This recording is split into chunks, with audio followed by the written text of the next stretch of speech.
à la rencontre de nos amis de GMS Autoclinique Saint-Jérôme, nulle part ailleurs, parce que c'est ici que ça se passe. C'est vrai que c'est la genèse, Alain? Oui. Hein, Saint-Jérôme? Tout part d'ici. Tout part d'ici, effectivement. C'est vrai. On salue donc Alain. Bonjour. On salue également Daniel, le propriétaire. Bonjour.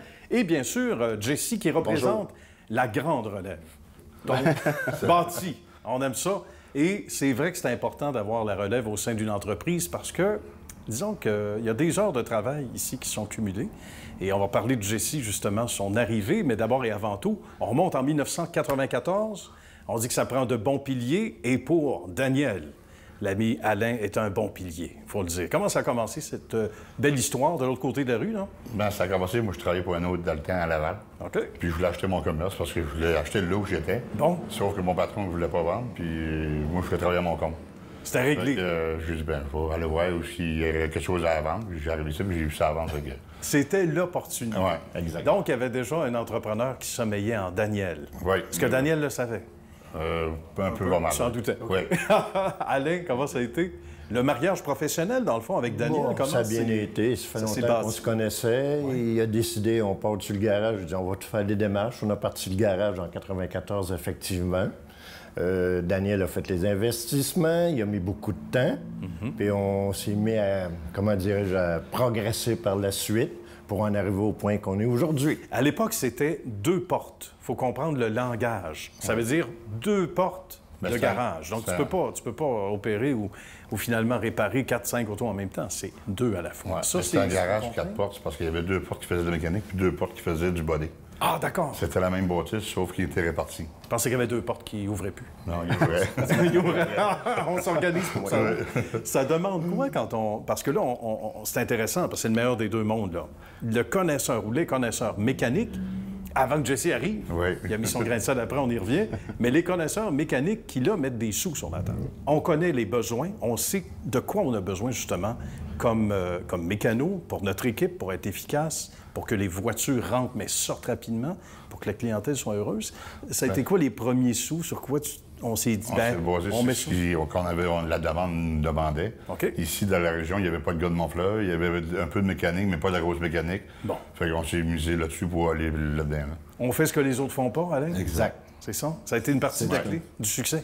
C'est ce qui est arrivé. On a fait les investissements au départ. Daniel a mis beaucoup de temps pour partir le garage. On a commencé dans le silencieux. OK. Par la suite, il a ouvert le domaine mécanique.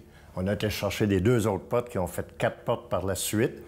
Et par la suite, également, dans le garage, il a fait des changements en mettant des ponts élévateurs supplémentaires parce que sa demande est toujours là. Donc, Daniel a fait les investissements qu'il fallait au bon moment. Bon, on aime ça. Pour élever l'entreprise. Hein? Vers les plus hauts sommets. Ça prend un pont élévateur.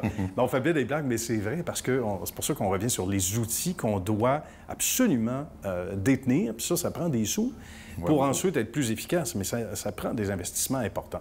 Jessie, on ne fera pas attendre plus longtemps. Raconte-nous ton arrivée avec nos amis. Ça s'est passé quand et comment? Moi, je suis arrivé en 2007. J'ai travaillé à Sherbrooke. Dans le fond, j'ai déménagé ici par l'entremise d'un mécanicien qui travaillait avec l'équipe. OK. Il m'a fait rentrer en 2007, au mois de juillet. Puis depuis ce temps-là, je travaille avec Daniel et Alain et tout le reste de l'équipe aussi au garage. On dit que tu es très polyvalent. Oui, j'ai basé ma force là-dessus. J'ai commencé en mécanique, j'étais seul avec le patron à Sherbrooke où je travaillais. Fait que ça a développé beaucoup mon autonomie.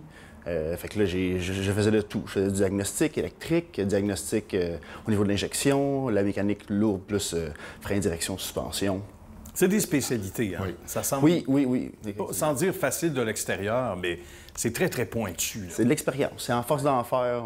On développe les aptitudes. On s'améliore. Exactement. Comme le bon vin. Hey, c'est ça, exactement. On dit souvent le meilleur des 2 mondes quand il y a, évidemment, la relève, visiblement, qui va prendre place, mais qui est déjà bien établie, puis qui a fait ses classes depuis 2007 quand même. Ça fait, ça fait Les études continuent parce qu'on est toujours en études. Oui, tout le temps. On a des formations continues, environ 6 formations par année. D'accord. En part de ceux qui vont... On a des formateurs qui viennent au garage.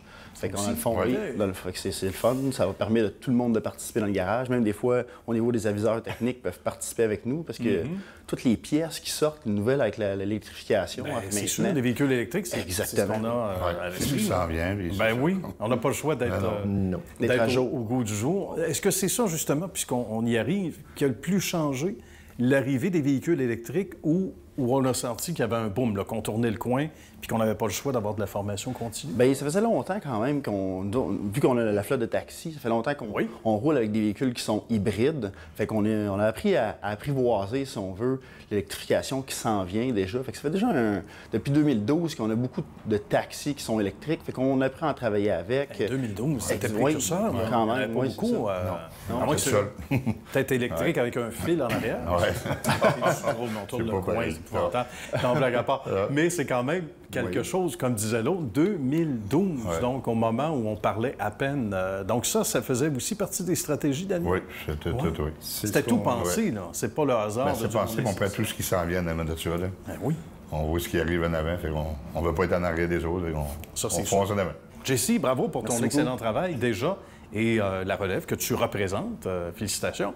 Et bravo, Daniel, également, pour toutes ces belles années, ce beau travail. Et je dirais, Alain, aussi, cette belle complicité que vous avez tous les deux, la part d'Alain dans le travail. Il est pas mal d'accord. Après 30 ans, je pense qu'il faut qu'on se comprenne. Vous êtes comme un vieux couple. C'est comme un vieux couple. Ah, vous endurez pas. C'est un travail d'équipe, dans le fond. Il faut que tout le monde collabore. C'est parfait. Jesse et Daniel collaborent très bien. Ça fait que ça donne un coup de main. C'est inspirant. C'est plus facile. L'ensemble des troupes, hein? On dit que c'est les 3 mousquetaires. Exact. Ils sont là. C'est exactement ça. On les a rencontrés. Merci à nouveau, messieurs. Merci. C'était un plaisir. À bientôt. Merci. À bientôt.